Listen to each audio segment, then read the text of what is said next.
நிறைய பேருக்கு நாம என்ன பண்ணாலும் பிடிக்கவே பிடிக்காது. சொந்தக்காரங்க பாதி பேருக்கு நாம ஏன் இதெல்லாம் பண்றோம்னு கூட புரிஞ்சுக்க தெரியாது. சில டைம் நம்ம அம்மா அப்பா கூட நாம தோத்து போயிட்டோம்னு நினைப்பாங்க. ஃப்ரெண்ட்ஸ் கூட நம்மளை புரிஞ்சுக்காம கிண்டல் பண்ணுவாங்க. நம்மளை உயிரை லவ் பண்ற லவருக்கு நம்ம மேல இருந்த நம்பிக்கை நம்மளை விட்டு சீக்கிரமா போயிடும். எல்லாரும் அப்படி கிடையாது, நான் எல்லாரையும் அப்படி சொல்லல. ஆனா சில பேரோட லைஃப்ல சில பேர் அப்படி இருப்பாங்க. அப்பப்போ குத்தி காட்டுவாங்க, கஷ்டப்படுத்துவாங்க. இப்படி இரு அப்படி இருன்னு சொல்லுவாங்களே தவிர உனக்கு பிடிச்ச மாதிரி இருன்னு யாரும் சொல்லவே மாட்டாங்க. ஏன்னா நாம போற வழி அவங்களுக்கு சுத்தமா புரியாது, புரிஞ்சுக்கவும் தெரியாது. அவங்க போற வழி வேற, பாக்குற வழி வேற. அது அவங்க தப்பு இல்லை. பட் அவங்க என்ன சொன்னாலும் அதை பெருசா எடுத்துக்காம ஹர்ட் ஆனாலும் அதை மனசுல வச்சுக்கிட்டு நீங்க உங்க லைஃப்காக, உங்க பேஷனுக்காக, உங்க ட்ரீம்ஸ்க்காக ஓடிட்டே இருங்க.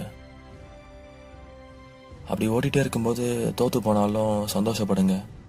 ஏன்னா நாம எப்பெல்லாம் தோத்து போறோமோ அப்பெல்லாம் நாம நம்மளை முழுசா புரிஞ்சுக்க ஆரம்பிப்போம். நிறைய புது விஷயங்களை தெரிஞ்சுக்க ஆரம்பிப்போம். கண்டிப்பா சோகம் இருக்கும் தாங்க. இந்த லைஃப் எவ்வளவு சந்தோஷமா போனாலும் திடீர்னு என்னைக்கோ ஒரு நாள் நாம கஷ்டப்படுவோம், அழுவோம், யாரையும் மிஸ் பண்ணுவோம். அப்பப்போ வாழ்க்கை நினைச்சு ஃபீல் பண்ணுவோம்.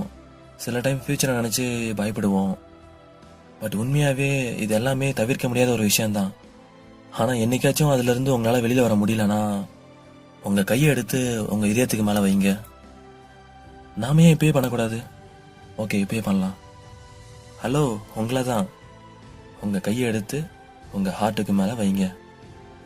சூப்பர், வச்சிட்டீங்களா? இப்ப ஏதாச்சும் கேக்குதா?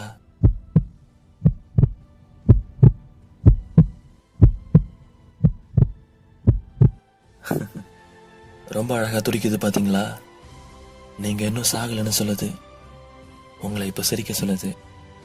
அழுததெல்லாம் போதும், எழுந்து ஓடுன்னு சொல்லுது. என்ன, ரெடியா? ஓடலாமா? நாம தோக்குறோமோ ஜெயிக்கிறோமோ அது ஒரு பெரிய விஷயமே இல்லைங்க. உங்க லைஃப்ல நீங்க தான் ஹீரோ. நீங்க மட்டும்தான்.